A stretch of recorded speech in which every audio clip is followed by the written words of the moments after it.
Hello everyone, मैं हूं मोनिका सिंह। आपका स्वागत करती हूं mathematics with Monika YouTube channel पर। आज हम टाइप्स ऑफ सेट के बारे में डिटेल में स्टडी करेंगे। तो बिना देरी किए हम सेशन को स्टार्ट करते हैं। ये रहा हमारे पास एक फ्लो चार्ट जो हमको समझाएगा कि सेट के कितने टाइप्स होते हैं। हमारे पास सेट के टोटल 6 टाइप होते हैं जो हमें क्लास 11th में पढ़ने होंगे। तो एक एक करके सभी टाइप्स के बारे में हम पढ़ेंगे। पहले हम सभी टाइप्स के नेम को पढ़ लेते हैं, फिर एक एक को डिटेल में पढ़ेंगे। First type is empty set.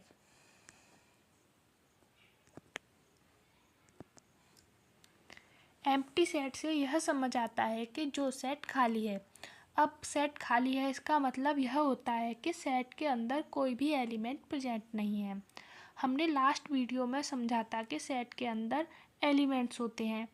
तो एम्प्टी सेट के अंदर कोई भी एलिमेंट प्रेजेंट नहीं है, ये होता है एम्प्टी सेट का मतलब। उसके बाद second type is singleton set. Singleton set एक ऐसा सेट होता है जिसमें केवल एक एलिमेंट प्रेजेंट होता है। अभी हम यहाँ पर थोड़ा थोड़ा ब्रीफ डिस्कस कर रहे हैं, फिर इंडिविजुअल एक एक टाइप को डिटेल में पढ़ेंगे। थर्ड टाइप होता है फाइनाइट सेट। ये क्या होता है, इसको जब हम सभी टाइप को डिटेल में पढ़ेंगे तभी समझेंगे। Fourth type is infinite set.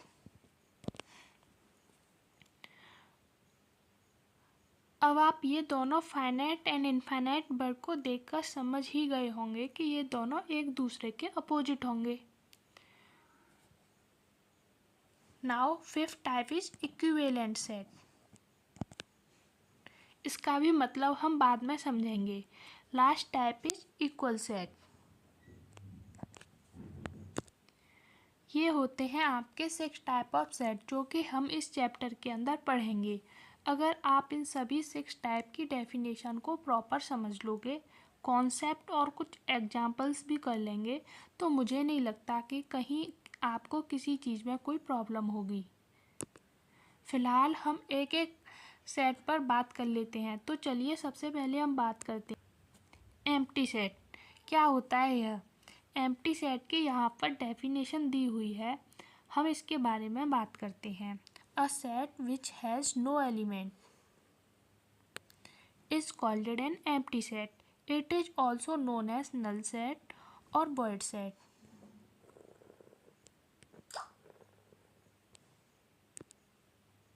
It is denoted by phi। यहाँ पर मैंने यह सिंबल बनाया है, इसको बोलते हैं phi।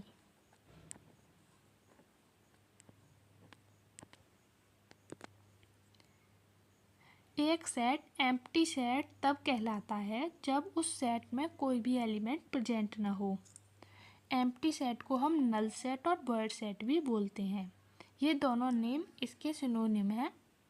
हमें क्वेश्चन में या तो नल सेट देखने को मिलेगा, या फिर void सेट, या फिर एम्प्टी सेट, कुछ भी दिया जा सकता है। एम्प्टी सेट को हम phi से डिनोट करते हैं। हमने यहाँ पर सीखा कि एम्प्टी सेट में कोई भी एलिमेंट नहीं होता। एम्प्टी सेट को हम नल सेट और void सेट भी बोलते हैं। एम्प्टी सेट को डिनोट करने के लिए हम phi सिंबल का यूज करेंगे। एम्प्टी सेट को रोस्टर फॉर्म में हम कर्ली ब्रेसेस के द्वारा रिप्रेजेंट करते हैं।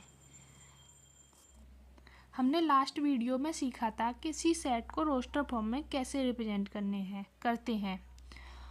हमने सीखा था किसी सेट को रोस्टर फॉर्म में रिप्रेजेंट करने के लिए हम उस सेट के एलिमेंट को लिस्ट आउट करते हैं। लिस्ट आउट मीन्स आपके सेट में जो जो एलिमेंट्स हैं उन्हें लिख कर दिखाते थे। आपका सेट तो एम्प्टी सेट है जिसमें कोई एलिमेंट ही नहीं है। जब कोई एलिमेंट ही नहीं है तो उसे शो कैसे करेंगे? इसलिए हम केवल कर्ली ब्रैकेट को लगाते हैं। इसके अंदर कोई भी एलिमेंट नहीं है, इसलिए हम इसे खाली छोड़ देते हैं। तो इसका रिप्रेजेंटेशन क्या हुआ? इसका रिप्रेजेंटेशन यह हुआ कि हमने एम्प्टी सेट को रोस्टर फॉर्म में रिप्रेजेंट किया, बट हमने इसके अंदर कुछ नहीं लिखा। इसका मतलब हमारे पास कोई भी एलिमेंट प्रेजेंट नहीं है। इसका मतलब हमारा सेट एक एम्प्टी सेट है। अब हम इसके कुछ एग्जांपल्स देखते हैं। तो चलिए, set of odd numbers which is divisible by 2। हमें एक ऐसा सेट बनाना है ऑड नंबर्स का जो 2 से डिविजिबल हो। हम जानते हैं ऑड नंबर्स क्या होते हैं। ऑड नंबर होते हैं जो 2 से डिविजिबल ना हो। लेकिन हमें क्वेश्चन में दिया है कि हमें एक ऐसा सेट बनाना है जो ऑड नंबर का हो, जो 2 से डिविजिबल ना हो।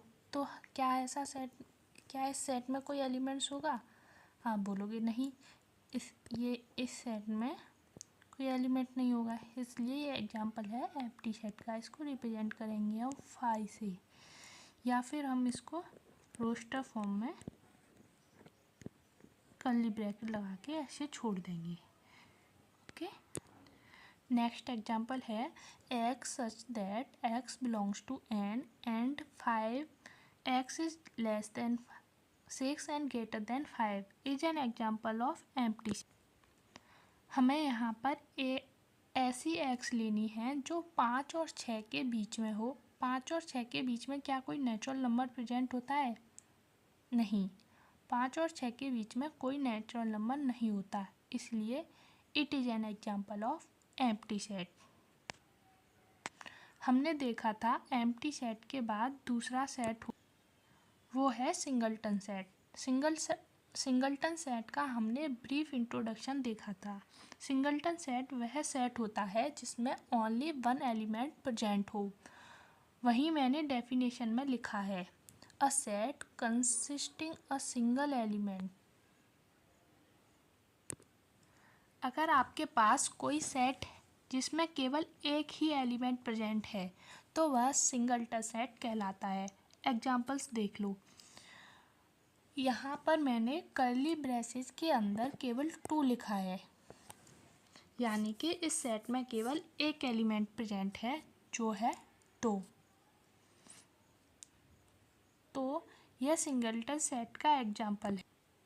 Next example second, the set x such that x belongs to n and x square is equals to 9 is a singleton set equals to 3। यहाँ पर बोला गया है कि हमको एक सेट लेना है x such that x belongs to natural numbers and x square equals to 9। इसको थोड़ा सा डिस्क्राइब कर देती हूँ। आपके पास एक सेट है जिसमें ऐसा x है जो नेचुरल नंबर हो और जिसका स्क्वायर करने पर 9 आए। अब आप ऐसा नेचुरल नंबर ढूंढो जिसका स्क्वायर करने पर 9 आता है। तो आप बोलोगे कि 3 एक ऐसा नंबर है जिसका स्क्वायर करने पर 9 आएगा, तो हमारा सेट होगा 3।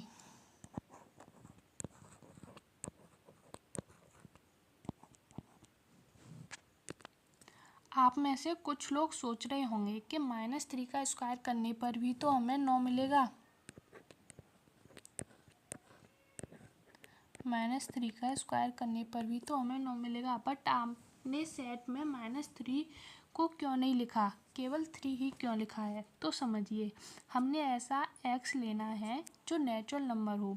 नेचुरल नंबर यानी कि काउंटिंग नंबर्स जो स्टार्ट होते हैं, नेचुरल नंबर्स स्टार्ट होते हैं 1 2 3 4 एंड सो ऑन। अब आप ही सोचिए, क्या -3 हमारा नेचुरल नंबर है? -3 हमारा नेचुरल नंबर नहीं होता, इसलिए हमने -3 को सेट के एलिमेंट्स में इंक्लूड नहीं किया।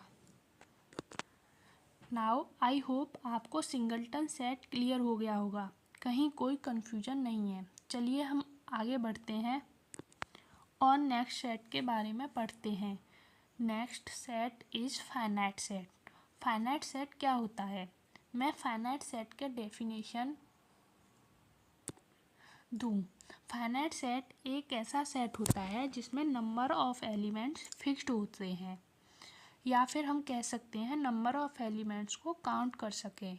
ऐसे सेट आपके कहलाते हैं finite set. A set in which the process of counting of elements surely comes to end is called it finite set. Finite set एक ऐसा सेट होता है जिसमें नंबर ऑफ एलिमेंट फिक्स्ड होते हैं, या हम कह सकते हैं कि नंबर ऑफ एलिमेंट को काउंट कर सकें। ऐसे सेट आपके कहलाते हैं फाइनाइट सेट। एक एग्जांपल से समझते हैं। मान लीजिए मैंने एक सेट लिया जिसमें मैंने एलिमेंट्स लिए 1 2 3 4 5। अब मैंने आपसे पूछा कि इसमें कितने एलिमेंट्स प्रेजेंट हैं, तो आप काउंट करके बताओगे 1 2 3 4 5। इसमें 5 एलिमेंट्स प्रेजेंट हैं।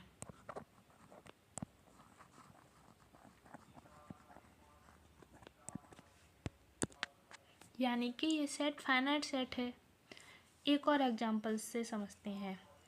मैंने आपके सामने एक सेट लिया 1 5 10 15 5 20 10। अब आप बताओ इस सेट में कितने एलिमेंट्स प्रेजेंट हैं। आप में से कुछ लोग बोलेंगे कि इस सेट में 1 2 3 4 5 6 7 एलिमेंट्स प्रेजेंट हैं, जो कि रॉन्ग आंसर है, क्योंकि हमने इससे पहली क्लास में सीखा था कि रोस्टर फॉर्म में हम एलिमेंट्स को रिपीट नहीं करते। इसको हम ऐसे लिख सकते हैं 1 5 10 15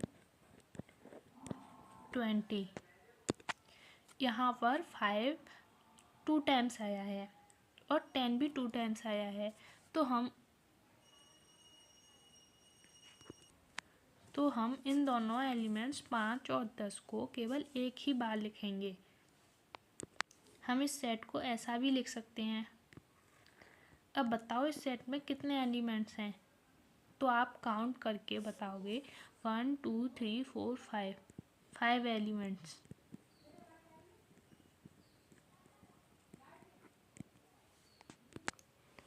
हम इस सेट के एलिमेंट्स को काउंट कर सकते हैं, यानी कि ये फाइनाइट सेट है। अब नेक्स्ट आता है infinite set. Infinite set, a set in which the process of counting of elements does not come to an end is called it an infinite set.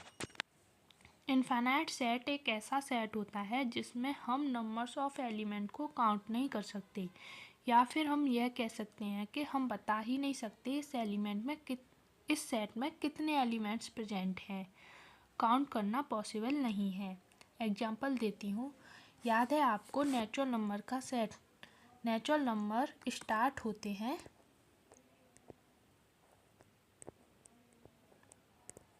1 2 3 4 5 6 and so on. क्या ये कभी and होंगे?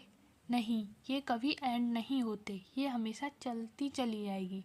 It is an example of infinite set, यानी कि कभी भी ख़त्म ना होने वाला। ये जो नेचुरल नंबर का सेट है जो आपके सामने लिखा है, क्या यह फाइनाइट सेट है या फिर ये इनफाइनाइट सेट है? कैसे जज करोगे? तो देखो, अगर यह इनफाइनाइट सेट होता तो आप नंबर ऑफ एलिमेंट्स को काउंट कर सकते थे। अब आप इस सेट को देखकर बताओ कि इस सेट में कितने एलिमेंट्स होंगे। तो आप बोलोगे कि हमें तो यही नहीं पता कि इस दुनिया में कितने नेचुरल नंबर हैं, तो हम गिनेंगे कैसे? बिल्कुल सही बात है। यही खेल है आपके इनफाइनाइट सेट का, कि आप एलिमेंट्स को काउंट ही नहीं कर सकते कि कितने एलिमेंट प्रेजेंट होंगे किसी सेट में। जैसे आपका नेचुरल नंबर का सेट है, you can not count how many elements are present in the set. एक और एग्जांपल लेते हैं होल नंबर्स का। होल नंबर्स का सेट जिसमें स्टार्ट होता है 0, 1, 2, 3, 4 एंड सो ऑन। ऐसे ही चलता चला जाता है, कभी ख़त्म नहीं होता। अगेन ये जो सेट है होल नंबर्स का, ये एक इनफाइनाइट सेट है। नाउ आई होप आपको फाइनाइट एंड इनफाइनाइट सेट में कोई कन्फ्यूजन नहीं होगा। Cardinal number of a finite set, ये cardinal number of finite set क्या होता है? The number of distinct element in a finite set A is called its cardinal number. Cardinal number of finite set क्या होता है? तो सुनिए, आपके पास एक सेट है। कौन सी सेट की बात करेंगे? सुनना, जब भी मैं किसी सेट के कार्डिनल नंबर की बात करूं तो वो सेट हमेशा फाइनाइट सेट होना चाहिए। अगर मेरा सेट फाइनाइट सेट नहीं है तो मैं कार्डिनल नंबर की बात नहीं कर सकती। कार्डिनल नंबर की बात तभी होगी जब सेट फाइनाइट होगा। ऐसा क्यों? कार्डिनल नंबर का मतलब होता है number of elements in a set. हम फाइनाइट सेट में एलिमेंट्स को काउंट कर सकते हैं, इसलिए हम cardinal numbers of finite set की बात करते हैं। एग्जाम्पल्स लेते हैं। मान लो आपके पास एक सेट है ए जिसमें एलिमेंट्स हैं 1, 2,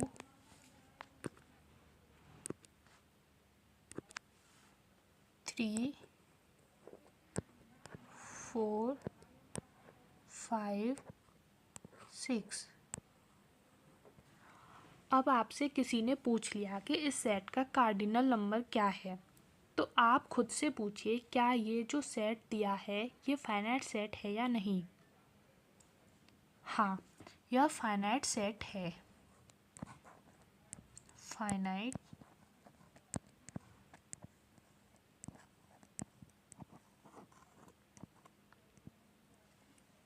सेट। हम इसके एलिमेंट्स को काउंट कर सकते हैं। हम इस सेट में काउंट करके बता सकते हैं कि इस सेट में 6 एलिमेंट प्रेजेंट हैं। So cardinal number of this set is 6।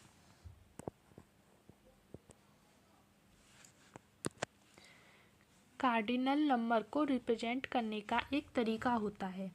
मान लीजिए यहाँ पर आपका सेट ए है, तो इसके अंदर कार्डिनल नंबर को कैसे दिखाएंगे? कार्डिनल नंबर को रिप्रेजेंट किया जाता है small n in bracket capital A, या फिर हम इसको ऐसे रिप्रेजेंट कर सकते हैं। इस सेट का कार्डिनल नंबर है 6।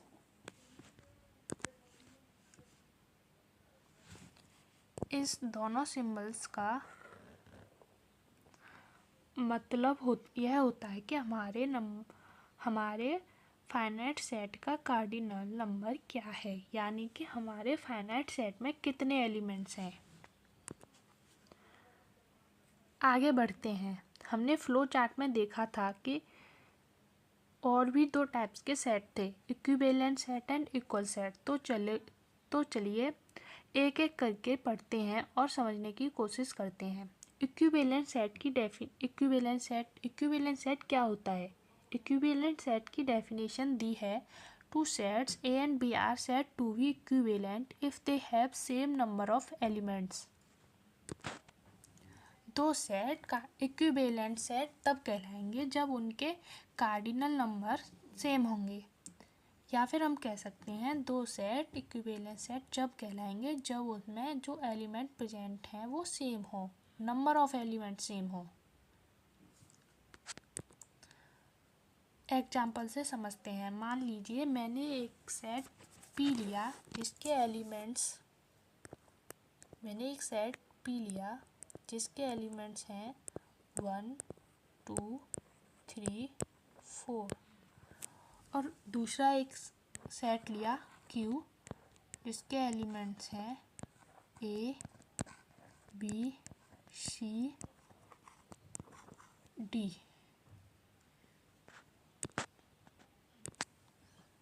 मैं आपसे पूछ रही हूँ कि बताओ पी सेट का कार्डिनल नंबर क्या है।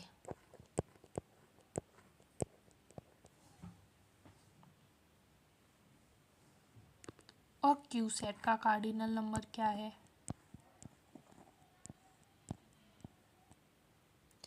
तो आप आंसर करोगे कि पी सेट का कार्डिनल नंबर 4 है और क्यू सेट का भी कार्डिनल नंबर 4 है।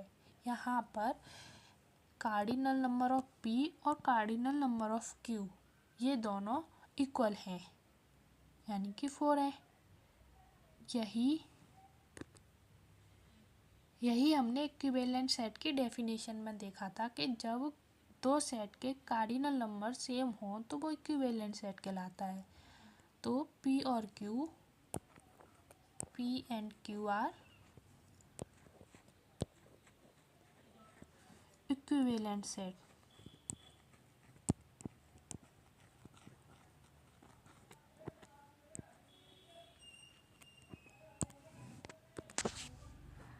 अब बात आती है लास्ट सेट जो है इक्वल सेट। ये इक्वल सेट क्या होता है तो चलिए समझते हैं।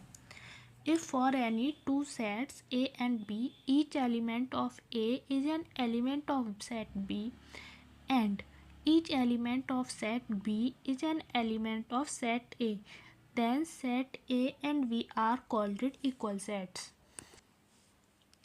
इक्वल सेट ऐसे सेट होते हैं जिसमें नंबर ऑफ एलिमेंट्स भी सेम होने चाहिए और साथ में एलिमेंट्स भी सेम होने चाहिए। एग्जाम्पल्स देखते हैं। मान लीजिए आपके पास एक सेट ए है जिसमें एलिमेंट्स दिए हुए हैं 1 2 3 4 और दूसरा सेट है बी जिसमें एलिमेंट्स दिए हुए हैं 4 3 1 2। मेरा सवाल है क्या ये दोनों सेट इक्वल सेट हैं। तो आप बोलोगे कि पहले कार्डिनल नंबर की बात कर लो। अगर मैं number of elements of set ए की बात करूं तो उसका कार्डिनल नंबर होता है 4। सेट ए का कार्डिनल नंबर 4 है। सेट बी का कार्डिनल नंबर भी 4 है क्योंकि इसमें 4 एलिमेंट्स प्रेजेंट हैं 1 2 3 4। यहाँ से हम कह सकते हैं ए और बी दोनों इक्विवेलेंट सेट हैं। इक्विवेलेंट सेट क्यों है क्योंकि यहाँ पर कार्डिनल नंबर दोनों सेट का सेम है। अब बात करते हैं इक्वल। इक्वल कैसे हैं। ए सेट के एलिमेंट्स भी 1 2 3 4 हैं और बी सेट के एलिमेंट्स भी 1 2 3 4 हैं। आप में से कोई बोलेगा कि नहीं सेट बी के एलिमेंट्स तो अलग हैं, उसके एलिमेंट्स हैं 4 3 1 2। ये तो अलग है ना, सेम कैसे हुए। याद करो हमने लास्ट वीडियो में क्या सीखा था। हमने सीखा था कि रोस्टर फॉर्म में एलिमेंट्स को हम किसी भी ऑर्डर में लिख सकते हैं, ऑर्डर मायने नहीं रखता। यहाँ पर जो 4 3 1 2 लिखा है ना, इसको आप 1 2 3 4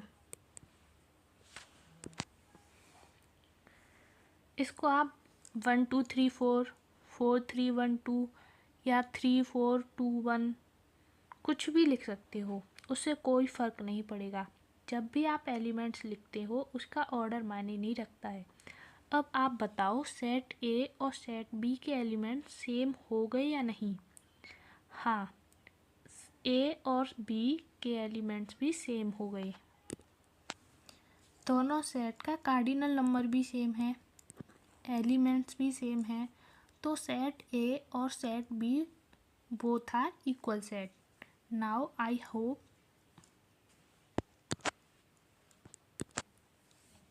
आई होप आपको इक्विवेलेंट एंड इक्वल्स दोनों ही सेट क्लियर हैं, कहीं कोई कन्फ्यूजन नहीं है। और इसी के साथ टाइप ऑफ सेट जो है वो होता है ख़त्म। इस वीडियो के अंदर हमने कम्प्लीटली डिस्कस किया टाइप ऑफ सेट क्या होते हैं और एकदम डिटेल में डिस्कस किया। अगर वीडियो अच्छी लगी हो तो like share and subscribe my channel. Thanks for watching.